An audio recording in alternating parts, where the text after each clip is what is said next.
Welcome to Conversations Through Alzheimer's. I'm Amber Marty. And I'm Felicia Wood. We're sisters and daughters of Rosemary Marty, diagnosed with Alzheimer's in June of 2025. We're documenting her journey as it happens, and we're sharing every resource we find along the way. This is her story. And ours. So today I really wanted to dive into the signs we saw with Mom before she was officially diagnosed. Anyone that has ever noticed these signs and someone that they love know it's not just a quick go to the doctors. They say, yeah, looks like you have Alzheimer's, like the flu. So it takes a couple of years by the time family members start to notice it. I think a lot of the symptoms are things that you can brush off and say, like, they're stressed, they're getting older, they're tired, they're, a million excuses. So it takes a long time before you start to put the puzzle pieces together and say, like, something's not right.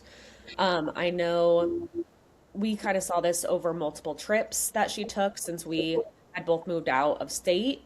She lives in Colorado. I moved to Florida in 2021. You moved to New York in the spring of 2023. And it was around that time that she got fired from her job, which we'll go into in later episodes, but and us moving, there was just a lot happening that that was really hard for her. We are her life, in a lot of ways. And I think we thought that maybe the cognitive decline that we were seeing was just maybe she was depressed from us leaving. And, it took a while for us to really realize that something was wrong. So I think we should go through the trips that she's taken to Florida and New York. I think the time she came and saw you and helped you when Oliver was being born in June of 2024 is a good place to start if you want to start there. Yeah, absolutely. It's like you said, it is interesting to look back and think about it now. I was really excited for her to come out that trip because she was going to be there for 3 weeks. Part of the reason we picked 3 weeks is because we didn't know when Oliver was going to come. And so we wanted her to be there. We didn't want her to miss the birth. And so she came out, I think, on June 11th. And then she left, I think, June 29th or right before July. So she was there for 3 weeks. And in that time, it was different than I expected it to be. And not that I had really firm expectations, but I think one of the things is when you have a baby, he was my first baby. I really wanted to feel that support. I really wanted my mom there. I wanted her to be able to help, mother me during that time, have her there to help with house stuff and cooking and those kind of things. And when she came, it was obviously great to see her, but I did notice just a difference in, the best way I can describe it is a difference in initiative. She was very present, and she, would sit on the couch, we would talk, and we would laugh, and we'd go to the store and we'd do those kind of things. But she wasn't very proactive. Proactive or what you need, can I exactly do anything, whereas maybe she did that our whole lives, what do you need to do, crackers, do you exactly this? And so I think and what I noticed is she couldn't really come up with ideas, as and I think a lot of people out there know, it's when you're looking for help and support, part of that is not just coming up with a task and saying, can you help me with this? But it's kind of that person using their brain power to think what would she need? And what I noticed is she didn't really have access to that. And not because she didn't want to, but she really just truly couldn't access it. She couldn't think Felicia's probably hungry right now. What could I put together? In fact, actually, this reminds me of when she first got there, I had been working on foods that were really great postpartum. And I had created this entire list of different recipes, things we could make ahead, freezer meals, different kind of cookies that were super nourishing. And I thought I really was silly enough to think that when she would come, because I worked up until I gave birth. And so I really thought during the day, I could just give her the list and she would cook during my work day and then be look what we got done. That didn't happen at all. It was she came and like, and the days go by fast. Like looking back now, it's like you said, there's all of those excuses that you're like, oh, the days are going by fast. Like she's tired. Like everything happened so quickly. Like, oh, but now I'm like, yeah, she couldn't go take a list and like go get those things, especially new recipes. And new She was store in a that she also didn't know familiar what the area. ingredients were. And she hadn't been here for an entire 9 months leading up to that trip. So like looking back now, I'm like, I see now in hindsight, like that going to a new place, traveling to a house you're not familiar with, being in a new situation, a new environment, like I think that was very stressful for her cognitively. And I didn't have words to describe it other than I was like, something just isn't quite the same. And then there was a situation that happened at the hospital. It wasn't a big situation. Situation is probably the wrong word, but there was a time when she had left the hospital for a few hours to go probably back to our house, let the dogs out, do that sort of thing. And she went to go find the car and she couldn't find the car. She, again, in my head, I'm like, oh, it's not her car. She didn't probably really know what it looked like. But that's like also something that it's like, well, if you park a car and you walk from it, at least you kind of know directionally where it was.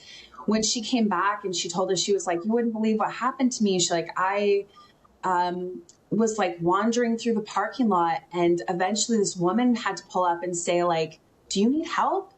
And the woman, and she was so flustered. She was like, I don't know where my car is. And she got in the woman's car. And she was like a worker there, like a nurse. Like she knew she was sick, I think. It wasn't just like some stranger, like, get in my car, lady. Yeah. Well, we think it was a nurse, but we don't really know. But like she got in this person's car and like the person, like Good Samaritan, like drove her up and down the aisles until she found the car. And even then I kind of wonder if it was like, was mom able to like describe the car and the woman helped her find it? Or like, was she clicking like the buttons? So there was like a visual, like, I never asked her that question. But the other thing about that, even that whole car situation is that it really stood out to her. Like I remember she told me that story when Dave came in the room, she told Dave that story. I think she called you and told you that story. Like it was definitely something that really stood out to her, which makes me think like, again, in hindsight, that it was probably really scary for her. And maybe even it's hard to really know, like how often did things like that happen? Maybe it happened then because all of the stress of being in a new area made it even harder. Yeah. So that was June of 2024. And I think that was when we first started to really notice something. That was a year before the diagnosis. Yeah. And I also feel like one of the things that, because it was through the lens of like going on these trips to see us that we started to notice things. And I can't remember if there was an exact thing, but I feel like I marked this thing in my head that was like, she's having trouble at airports. Coming to see me, I live in northeastern New York. You have to usually take a connecting flight. And I feel like those connecting flights were very, very challenging for her. Like, I can't remember if she had an incident where like, oh, you know what? I do. I think it wasn't with bags, but when she got to the Philadelphia airport for her connection, I think had a very hard time, like finding the gate, like with the entire situation with, it might've been a situation where she had to like go get her bag from six and then go check back. And then United. And that whole situation was extremely hard for her. Like I remember her saying, like calling me and being like, I'm so stressed out. I've been walking forever. This airport is horrible. Yeah, and she even told me, exactly. She blamed it on the airport. Saying this is a horrible airport. The layout is horrible. Yeah. And honestly, like there was another time that later where she came to visit me and I had to leave at the same time. So like I flew to, do you remember DC? She was going to come to DC with you? That trip? It was after this. It was when I actually flew to Philadelphia. There actually, that's another one we'll have to bookmark and talk about right now. But there was this specific time I'm remembering is there was a time she came to visit me where we both left in that morning and took the same flight to get to Philadelphia. And then we like split our ways. She went off to Denver and I went down to North Carolina. And that was my first time at Philadelphia, and I remember thinking like, oh, I expected this to be very complicated. Like I was bracing myself. LAX and crazy. Exactly. And then I was like, no, this was very straightforward. Like there were big signs. It was very clear. And again, I think at that point I was starting to have more clues, but yeah, we could definitely talk about the Washington, D.C. trip, though. That was a big one. Yeah, well, we can jump into that next because I think that's when she was doing it over there to come to Orlando to see me. Yeah. And so what happened? She was going to come with you. So what had happened is I was going to be for my first trip postpartum. It was my first flight, and Dave and Oliver were going to come down so I could go to my work Christmas party. Dave and I would attend the party, and then Mom was going to stay at the hotel with Oliver. And right before that trip, I think Dave and Oliver had both come down pretty sick with a cold, and we were like, it's not worth it. We're not going to chance that. We're just going to leave Dave at home with Oliver. I'll fly in. It was like a 24-hour trip. It was like fly in and then fly back out. And so we had paid for Mom to meet us in DC, and then she was going to fly down to Orlando for a few days to see you. And it was that trip.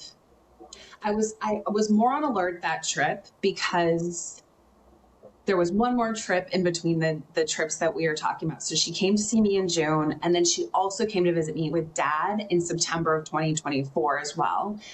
And there was one specific incident that happened during that trip where she was doing laundry, and she asked me, like, how do you start this thing? Like, she could not remember how to do the laundry. And that was an exact repeat of what happened in June, where she didn't know how to work our washing machine.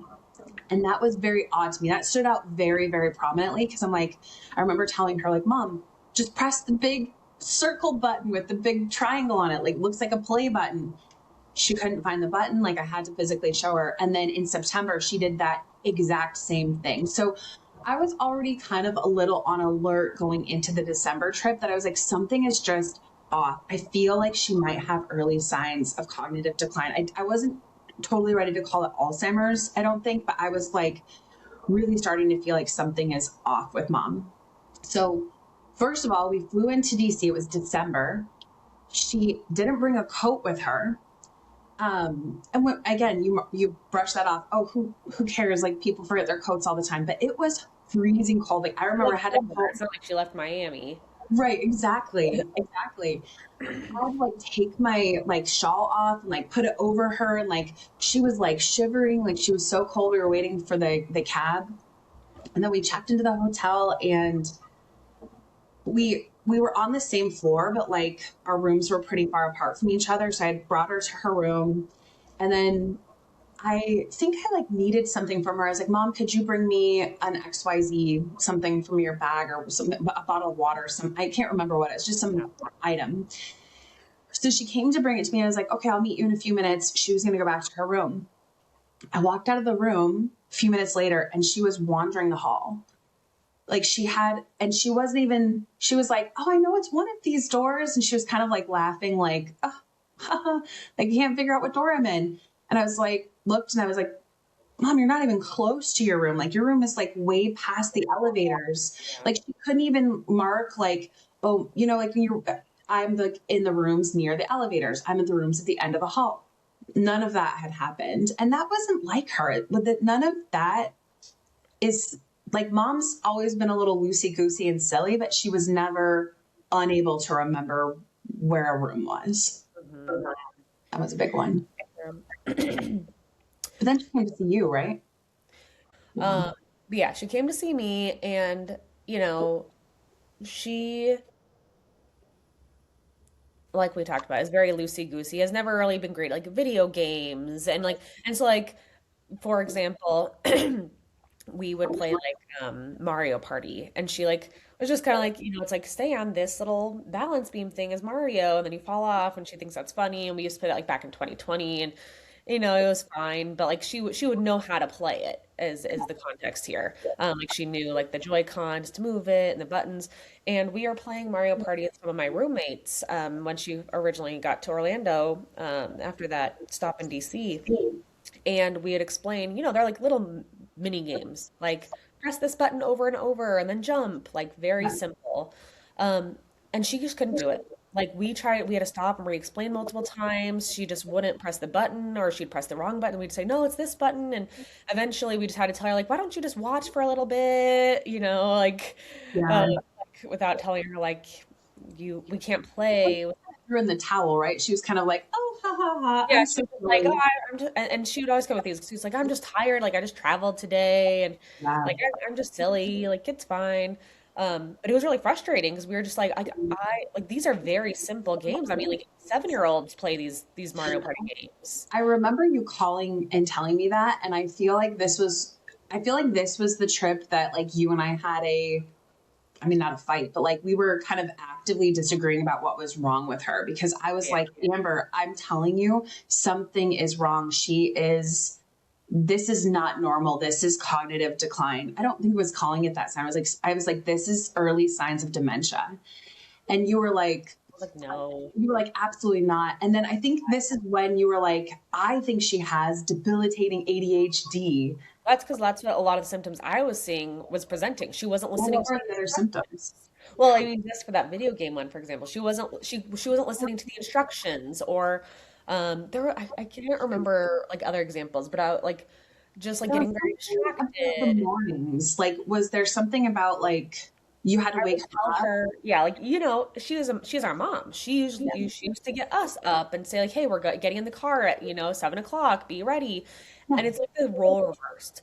Like I get it, like it's a 2 hour time change between East Coast and Mountain Time, so you're gonna go to Disney for the day the next day, and so I was like, hey, like we have to be at the door at 8 a.m. I don't remember what time it was, so like when you tell an adult that, you expect them to know when to set their alarm, know when to get dressed, know how long they're going to need to get breakfast, things like that. And it was like 7:30 and she was still sleeping, and so like I had to go in there and she's like, "Oh, 5 more minutes."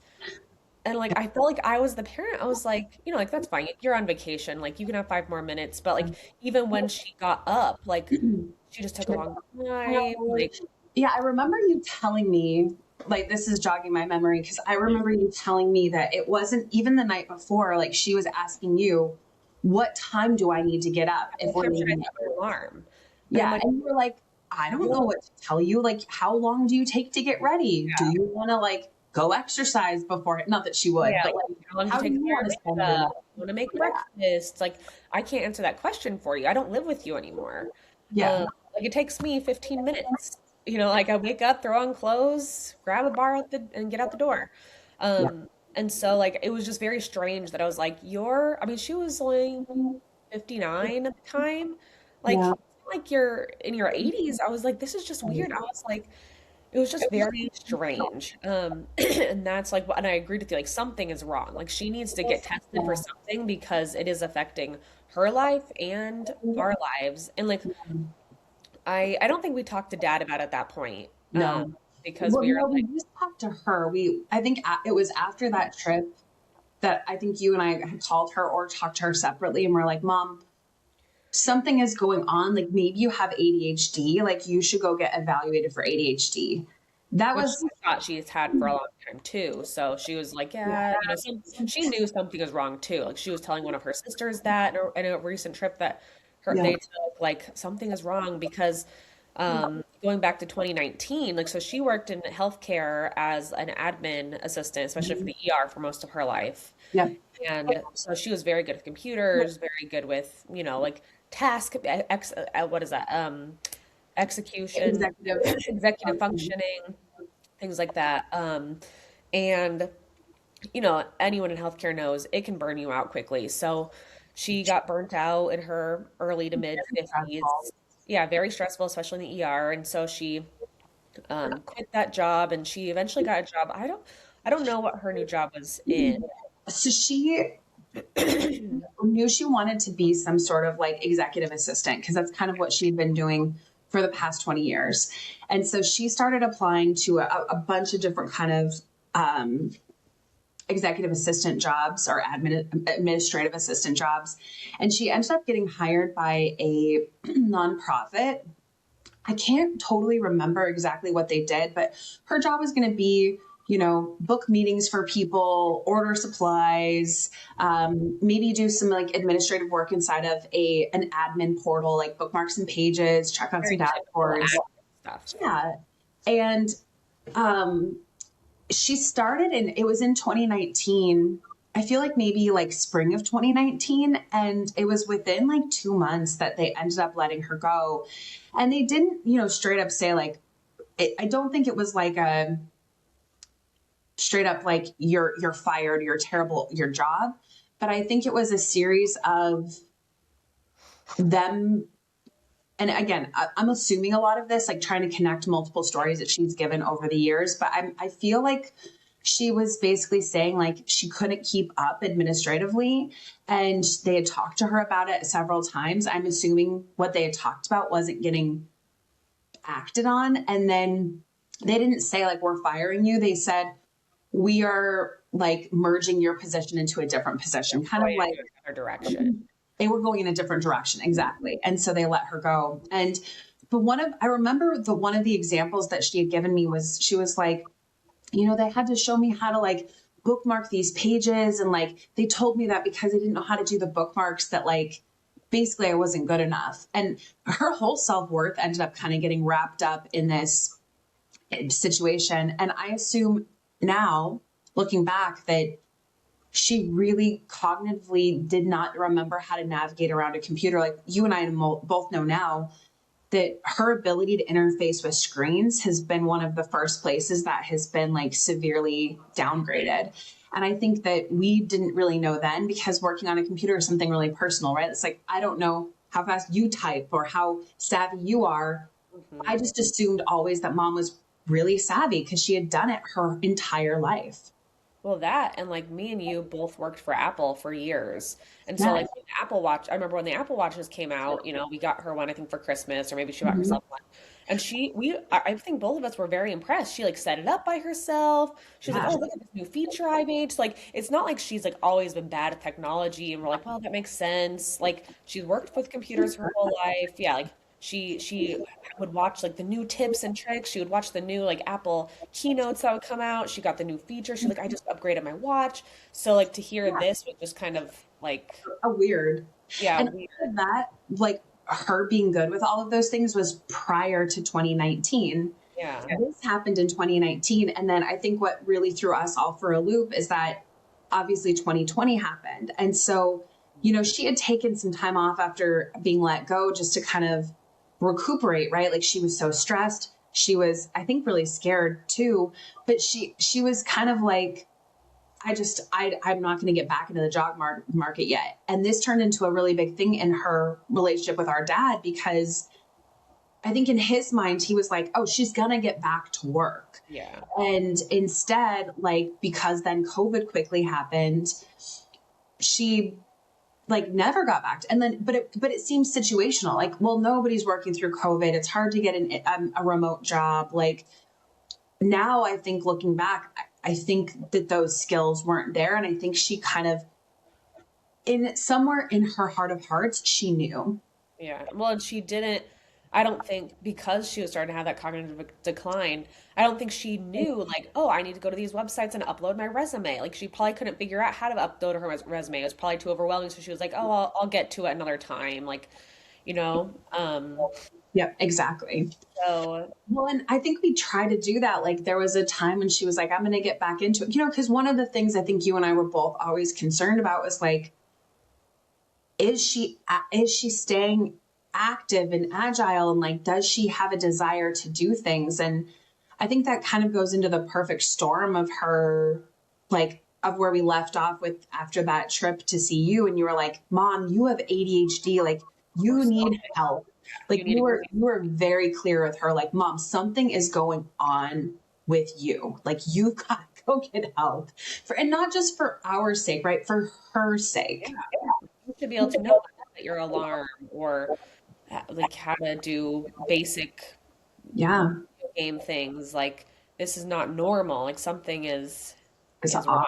So I thought like maybe she's always had ADHD and now it's just gotten to a point, with as she's getting older or stressed. Like I don't know. yeah. So like I just wanted her to see somebody. And I think that's where like it is a little tricky because like I think once you said that, I was kind of like, okay, well maybe it's ADHD. I think for me, I really did think it was early signs of dementia. Like I had been around some other people with dementia and kind of had seen some similarities, and leading up to that time, like there was a gap between December and April where we were trying to find some kind of diagnosis. What's going on? Like she was being evaluated. She finally went to a doctor to get evaluated for ADHD. And then they ended up diagnosing her instead with pseudo dementia. And so at that point, she kind of had this name for being able to say, well, I am forgetting things. It is looking like dementia, but it's not because of a cognitive reason. It's because I have really severe depression. And that had been something that she had dealt with a lot in her life. And so in that kind of gap of that diagnosis, like I felt like we even saw more things kind of escalate. Like I remember we'd be on phone calls and like we couldn't get her to like know how to like change the camera, or like the mute button would get hit, or we kind of laugh about it now, but like anytime you wanted to share your screen with her and like show her pictures of the baby or show her something you wanted to buy, like she could not figure out where the screen was and like how to get to see your screen. So like those things stood out. And then there was another time when I was on the phone with her and we were having one of our, normal 30-40 minute talks. We're talking about different family members and catching up on different things. And she was telling me a story about, we're talking about her sister's 3 kids. And we were talking about like the different, significant others that they all married. And it was like, oh, and then like Marianne's husband. And then I would say his name, and then she'd be like, and it was like the words, she couldn't even begin to grab them. And I noticed very clearly it ended up being all 3 names in a row. And I'm like, that's more than a one-off. Like you might forget one person's name, but then to in succession not be able to reach for multiple people's names in that same kind of category, that was like, I think another sign of just like something is not firing correctly. Mm-hmm. Yeah, I think the April 2025 trip we'll probably discuss in our next episode because it is I have a whole Excel of examples because we had to start tracking them down. That's when, we had to call Dad. That's when we first started the ball rolling on the actual diagnosis. Everything up to that trip was kind of like the scavenger hunt to get to like the grand finale. And I do agree with you. I think we need like dedicated time to really dive into, honestly, that entire trip from start to finish. Because from the time you guys got here to the call with Dad, there's a lot to discuss. Yeah. So great. Well, thank you so much for going through all that today. And we'll have a lot to talk about next time. Sounds good. Bye-bye. Bye-bye. If this episode resonated with you, or if someone you love is navigating an Alzheimer's diagnosis, please know you don't have to fight it alone. The Alzheimer's Association is a free 24/7 resource available to anyone who needs their support. Whether you're newly diagnosed, deep in caregiving, or just trying to understand what comes next. You can reach them anytime at 1-800-272-3900. You can also reach them online at alz.org.